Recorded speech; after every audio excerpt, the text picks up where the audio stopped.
Thanks for joining us this morning, Mr. Sridhar. Now, to start with, the company has reported a slightly weak set of earnings with a loss coming in this time of close to 400 crores.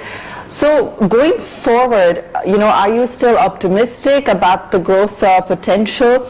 And the retail segment provided almost 2/3 of the portfolio, and it's been most affected. So, what really is the outlook then?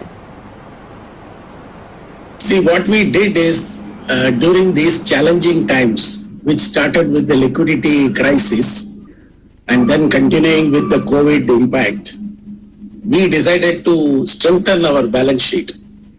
So we did a few things strategically. The one is that the corporate lending business, which had structured finance and real estate, we had decided to run off this portfolio. So in the last 18 months, we have brought it down by 50%. And in the next 12 to 18 months, we are sure that it will become zero. So we will become a 100% retail focused company. The second important thing which we did is the raising of capital, which had come from global private equity Brookfield. In the most challenging time, this capital has come, which has strengthened our net worth. Today we have a capital adequacy of 40% with the leverage as low as 1.5 times. So we should be the most very less leveraged company amongst the listed NBFCs. And Brookfield had multiple options. They chose to partner with Indostar because of the platform which we have built and the quality of the management team. So they felt that by providing the capital, we can scale up. And the third most important thing we have done is during March 20, we have taken very aggressive write-off and provisioning, including a 280 crores we have taken on account of RBI prescribed provision and macro provision because of the COVID.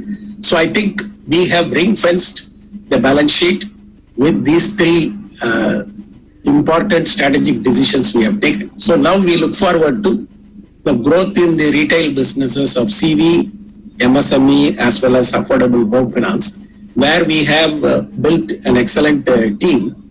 And you are also aware in the immediate term, because of the COVID impact, there could be headwinds. But in the long term, companies which have built a platform, have management team and have sufficient capital will have extraordinary potential to grow. So we are very confident that like in the past 3 years, we have grown our retail book by 4 times, and we can definitely grow similarly in the next 3 to 5 years. So we are very, very confident and optimistic at this point of time. Sure. Now, almost 90% of your customers have opted for a moratorium. How are collections looking, so far in Q1 21? The moratorium is viewed as a weakness by the analyst and the media, but actually you have to look at the asset class. So in CV, these are all assets where you have to earn and pay. It's not a consumption like an individual borrowing money. It's borrowed for business purposes. So when the COVID impact came and the lockdown was implemented, so RBI said you can give moratorium. And our retail customers, CV operators who are not plying their vehicles due to lockdown cannot pay because they are not earning. So we have offered in moratorium 1.0 moratorium to everyone. So about 90% of our customers have opted. The balance people who have not opted paid, and some of them who have opted moratorium also have paid. So gradually from March to May, the number of people who have been coming out of moratorium has increased. And in moratorium 2.0, when RBI extended it by another 3 months, June, July and August, we have decided to give a different strategy where we are not going to give moratorium to all the people because 2/3 of our customers have already started plying the vehicles. They have started earning. So we are going to give moratorium to only people who are seeking, and case by case we will evaluate why we should give. So I am very confident from June, the collections will definitely improve, and we are able to see the trend this month that we see more than 50% of the people will be paying their installments from this month. So that would increase going forward.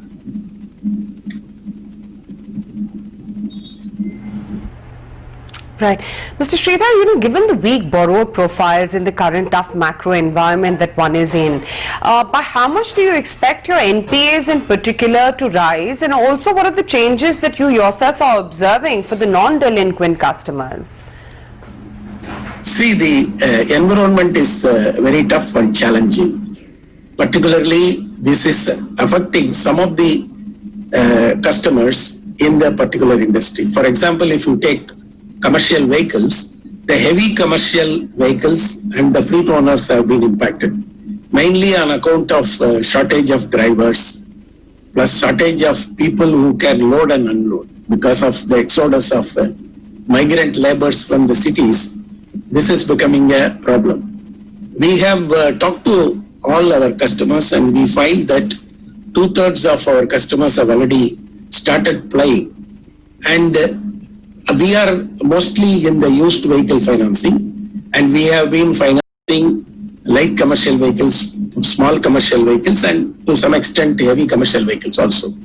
So we are not dependent on freight from the industrial production. So the rural market as well as essential goods like agricultural produce, these are all sectors which are coming to normalcy very quickly.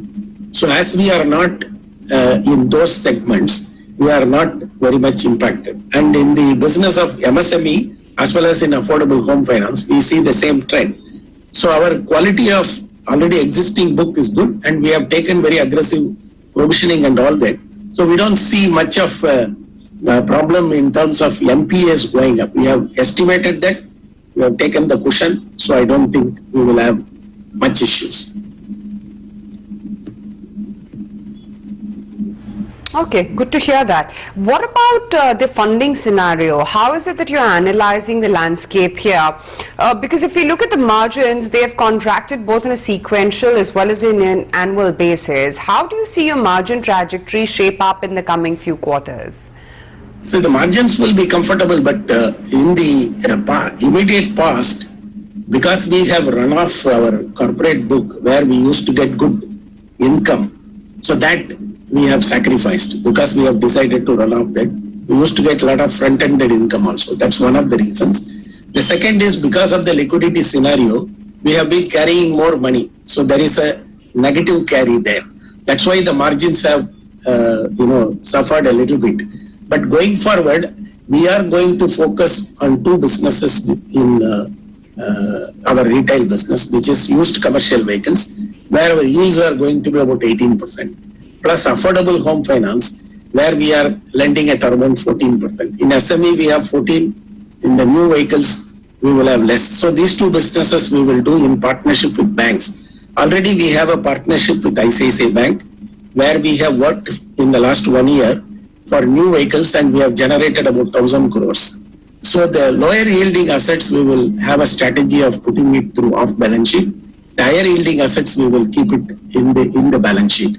As we have a 40% capital adequacy, our net interest margins are likely to be between 8 to 9% in the immediate future and 7 to 8% in the long run on a steady basis. So I am not seeing any contraction in net interest margin. Because of the past issues, it has suffered a little bit. We have taken the correction, and now we can look at a very steady 7 to 8% NIMs going forward.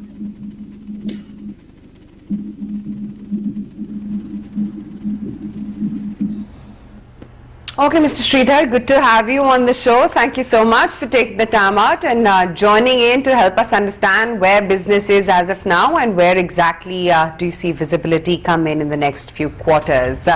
That's the word then from IndusStar. Quick status check on what the market is up to. We've eased off a little bit. It's a bit